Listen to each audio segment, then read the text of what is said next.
Hello বন্ধুরা, আজ আমি রান্না করব ইলিশ মাছ।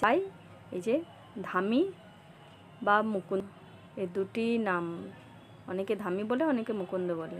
এই যে তেল দিয়ে ভালো করে মাছগুলো ভেজে নেব, সব মাছগুলো। তারপর ওই তেলেই টমেটো দিয়ে দেবো, টমেটো কুচি করে।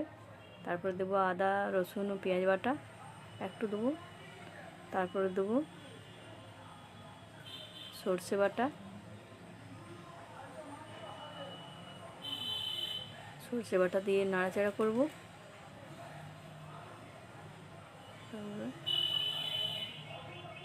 তারপর দিয়ে দেবো নুন, হলুদ গুঁড়ো, লঙ্কা গুঁড়ো,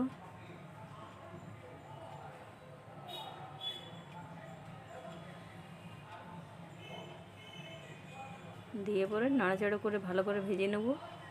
এই তেল ছেড়ে এসছে, তারপরে দিয়ে দেবো একটু, যাতে ভালো করে টক হয় সেই জন্য দিয়ে দেবো তেঁতুলের পাল্পটা। তারপর নাড়াচাড়া করে নেব।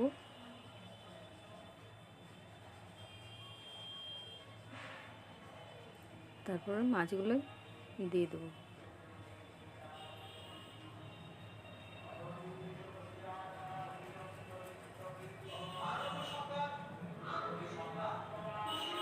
সব মাছগুলো দেওয়া হয়ে গেছে। মাছগুলো হয়ে এলে নামিয়ে নেব, তারপর পরিবেশন করব।